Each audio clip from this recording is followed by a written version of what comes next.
Hi friends! I totally meant to do these much more often, but then I had to write all of this.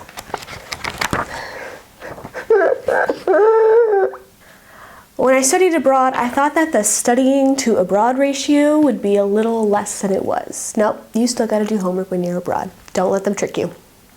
And I'm not gonna stay negative like this for the whole video, but when you do an immersion program, everything takes twice as long because it's in a foreign language. That's okay. I'm done. Let's go. I spent my last days reflecting on my time here in Paris, so here's what I got. Oh my Lanta, I can speak French.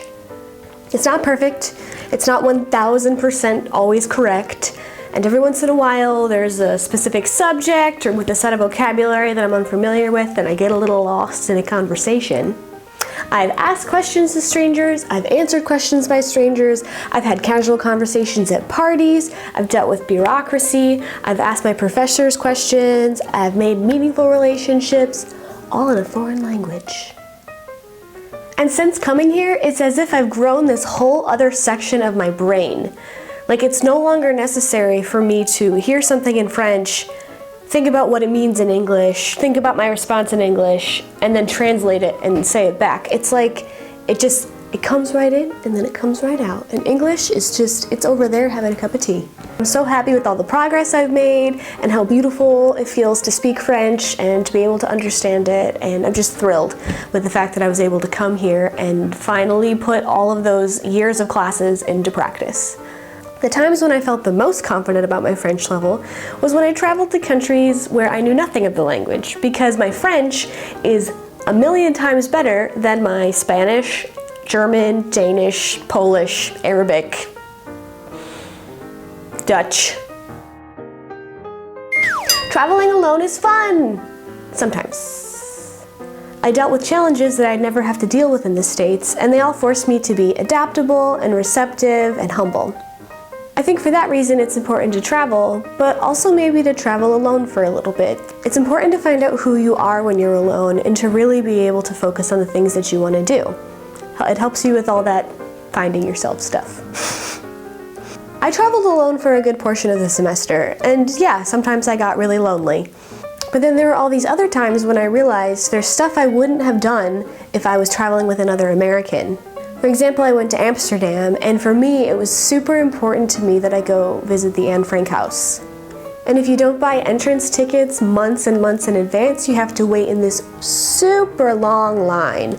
So I got there super early, waited in line for about 2.5 hours, got my podcast on, and then I realized that the family behind me was speaking French. I practiced my French with them for an hour. And if there was another American there, I might never have started talking to that family, gotten to know them, practiced my French. Studying abroad helped me figure out who I am, how I respond to unexpected stresses and challenges, and really helped me to experience the culture in a way that I don't think I would have been able to tap into had I been with another American. There were a lot of times when I would talk to people back home or meet new people in Europe, and when they find out that I was studying abroad in France, they'd be like, oh, how's that going? Because for some reason we have this stereotype that French people are rude or snobby. No culture has a copyright on being polite or rude. There are nice and rude people in every single country. I think the biggest reason that Americans have a stereotype about the French being rude is because when Americans think of France, they think of Paris. And what's Paris? A big city. And it's not like us Americans are innocent of big city attitudes. Is everyone you run into in New York City just like so nice? No, people are rude and they have places to go and they're pushy and they're weird. But does that mean that every New Yorker is cold and mean and doesn't have a soul? No. It just means that it's the attitude of the city. And Paris is just like any other big city. Some people are mean, most people are nice. French people would tell me all the time that they immediately knew that I was American, despite my camouflage attempts. Bonjour. Bonjour. Bah oui. They told me that the reason that they could tell was because I smiled to them when I walked up. To which I replied, do French people not smile? In America, I think we're really encouraged to treat strangers as if they're friends.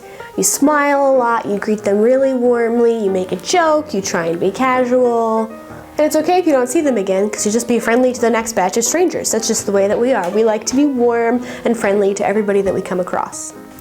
But from several conversations that I've had with French people, they tend to view that approach as a little superficial. Like, you're just being nice to me, but you're not actually interested in being my friend. But I think with the French, you really need to gain trust before they'll be all smiley and jokey with you. But after you do, you guys know that you are solid friends. I found that there was this big difference between the stereotype that I was hearing about the French people in America and the actually really warm, gentle, nice, receptive people that I was coming across here in France. So that is what I figured out about why we have stereotypes. And I was just really proud of myself that I was able to think critically about a cultural difference and try and understand people from their point of view. So this semester wasn't what I thought it was going to be, but nothing ever is. I improved my level of French, I gained international work experience through my internship, I took classes at a French university, and I traveled to 11 different countries. After this, I will finish with my undergraduate studies and start my real adult life. Woo! People usually don't study abroad in their final semester like this, and it definitely came with its own set of challenges. But then again, when do I ever do anything the way that everyone else does it? And for me, this semester was an excellent transition from my undergraduate studies into adulthood. And I told myself that if I can figure out how to live in a foreign country for 5 months, I can figure out how to live in my own country as an adult. And I have a pretty cool life partner who selflessly supported me throughout this whole adventure, so I think we can figure it out. So thank you to everyone who supported me this semester, who commented something nice on my photos or sent me a message to let me know that they were thinking about me. I really appreciated it. This experience is a lifelong dream of mine, and I'm so happy I was able to share it with all of you. Thanks for watching. Part of studying abroad for me was a huge start. I hate this. I really hate this. I feel like I'm in high school and I forgot to memorize my lines. Each part of studying abroad for me, what's this?